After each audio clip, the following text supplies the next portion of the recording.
హరి ఓం. అందరికీ నమస్కారం అండి. Welcome to my channel. సాయిబాబాకి గురువారం అంటే ఎందుకు ఇష్టమో, అలాగే గురువారంలో ఉండే ప్రత్యేకత ఏమిటో ఈ వీడియోలో తెలుసుకుందాం. వీడియో ఎక్కడ కూడా స్కిప్ చేయకుండా చివరి వరకు చూడండి.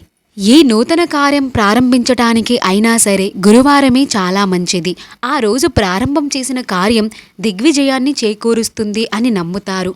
ఆ వారఫలము చేత శ్రీ సాయినాథుల వారి అనుగ్రహమే కాక శ్రీ సరస్వతీదేవి సమేత బ్రహ్మదేవుడు అనుగ్రహం, అలాగే శ్రీ సిద్ధిబుద్ధి సమేత గణపతి వారి అనుగ్రహం కూడా కలుగుతుంది అని అంటారు. అన్ని వారాలలో సాయినాథుల వారికి గురువారమే ఎందుకు ఇష్టము, గురువారం ఎందుకంత ప్రత్యేకత అంటే, కలియుగంలో ఎవరైతే సద్గురువును ఆశ్రయించి వారి ఆజ్ఞానుసారం తీసుకొని నూతన కార్యాన్ని ప్రారంభిస్తూ ఉంటారో వారందరికీ బ్రహ్మదేవుల వారు అనుగ్రహంతో మంచి బుద్ధి, బ్రహ్మశక్తి అయిన సరస్వతీదేవి యొక్క అనుగ్రహం, మంచి ప్రవర్తన వస్తుంది అని నమ్ముతారు.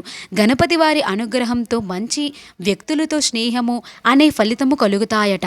తద్వారా ప్రారంభించిన పనిని దిగ్విజయంగా పూర్తి చేస్తారు అని అంటారు. అలాగే సాయిబాబా వారు గురువారాన్ని ప్రత్యేకంగా ఎంచుకోవడానికి అనేక విషయాలు కారణంగా ఉన్నప్పటికీ వాటిలో ఇప్పుడు నేను చెప్పినది కూడా ఒకటి. అందుకే సాయిబాబా వారికి గురువారం అంటే ఇష్టం.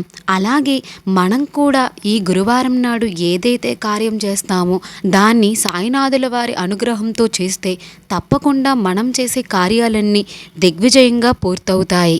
సాయిబాబా భక్తి మార్గంలో నడవాలి, అలాగే మంచి బుద్ధి ధర్మంగా ఉండాలి అనుకునే ప్రతి ఒక్కరూ కూడా సాయిబాబా యొక్క సచ్చరిత్రమును అయితే మాత్రం చదవండి. అందులో ఉండే ధర్మ సందేహాలన్నీ కూడా మనం ఏ విధంగా ఉండాలి అనేది ఖచ్చితంగా మనకు ఒక మార్గాన్ని అయితే చూపిస్తాయి. సాయిబాబా అనుగ్రహం వలన కలిపురుషుని ప్రభావం అధికంగా ఉండే ఈ కలియుగంలో మనుషులందరికీ కూడా ఈ 3 మంచి ముఖ్యమైన ప్రవర్తనలు అవసరం. అవి ఏమిటంటే మంచి బుద్ధి, మంచి ప్రవర్తన, మంచి వ్యక్తులతో స్నేహం.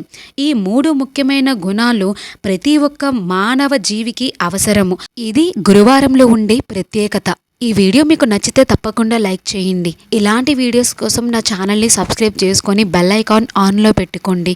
అలాగే ఇన్ఫర్మేషన్ అని అనిపిస్తేనే మీ ఫ్రెండ్స్ అండ్ ఫ్యామిలీకి షేర్ చేయండి. ఓం సాయినాథాయ నమః. ధన్యవాదములు.